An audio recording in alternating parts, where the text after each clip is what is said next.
I think my brain is a sampler. Yeah, you heard that right. I mean a musical sampler. You see, parts of my brain work a certain way.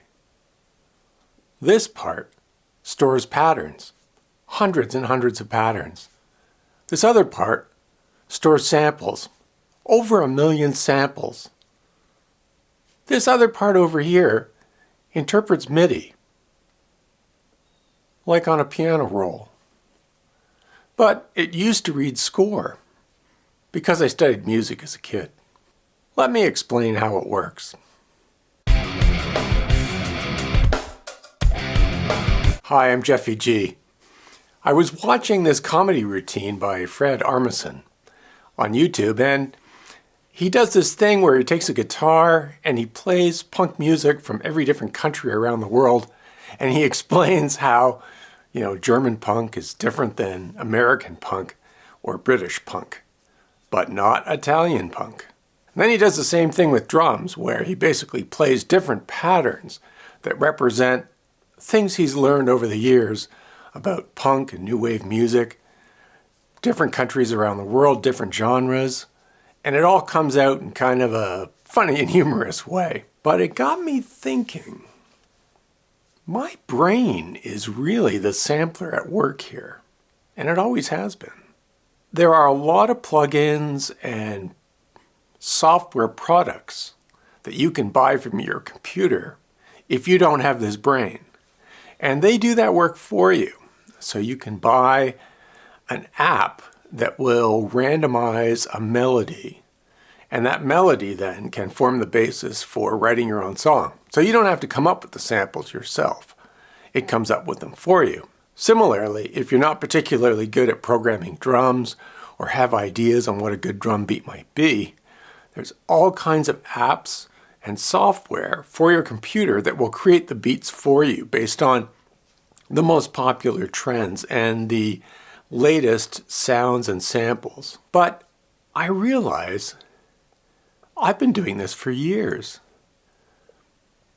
I've probably played over 1,000 songs in different cover bands and in original bands. And really, anytime somebody asked me to write a song, I was pulling upon all those accumulated samples that are stored up in my brain.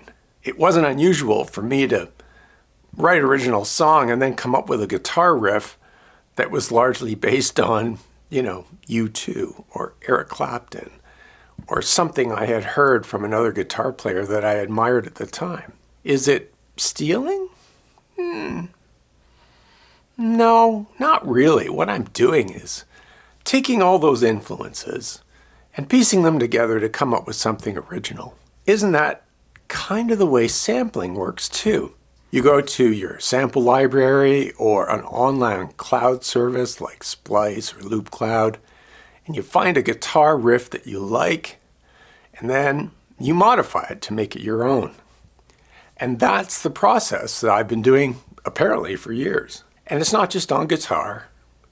It's the same for any bass parts I come up with, and the same for drum parts, drum patterns, and drum sounds.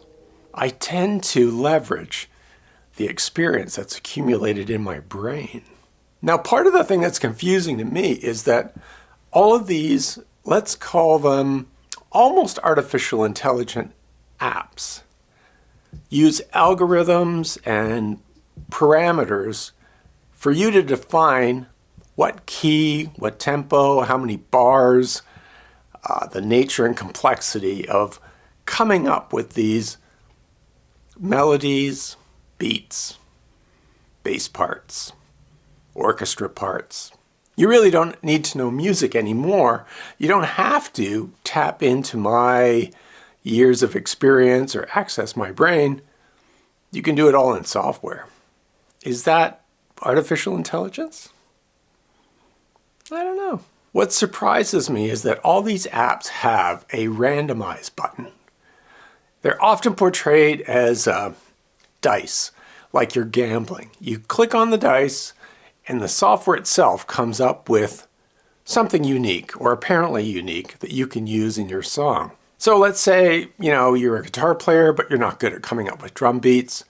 You can pull up an app like, say, Playbeat 3 or well, there's dozens of others. And you click the random button after you've put in the number of bars that you're looking for and the tempo, and it'll come up with something. And it'll use samples, and you can tweak what samples are being used. If you don't like the sound of the snare, you can drag in your own snare or your own bass drum or whatever it is you like. The very nature that you need this random capability, it's interesting, like when I tap into my experience, which is all in my head, is it random? Well, yeah. I mean, I'm certainly tapping into thousands of cover songs that I've played over the many years. Something else is going on in my brain that says, okay, the theme of this song sounds like something I've heard before. And that narrows down my search to, a dozen artists or a dozen things that I've played before that I think would be a good fit. I brought this up with some of my musician friends, and they said, yeah, of course, we all do that. Nothing we create in songwriting is truly original. We're always tapping into our experience and millions of samples that are stored in our brain. Oh, I remember a guitar lick from this 1970s song, and I think it would fit really good in here. Or, I remember in the middle of grunge, there was this great sound from Pearl Jam. I love the drums. Why don't I program my drums to sound like Pearl Jam from the mid-90s? All of those bits and pieces that I stored in my brain, they were and are my sampler. Even when I use Splice or LoopCloud or download some free sample pack off the internet, as I browse through those sounds, I'm listening for things that are familiar and things that I like, making some of them my favorites, and I'm thinking about how I might use that in a song. The analysis is happening in my brain. Therefore, my brain is a sampler.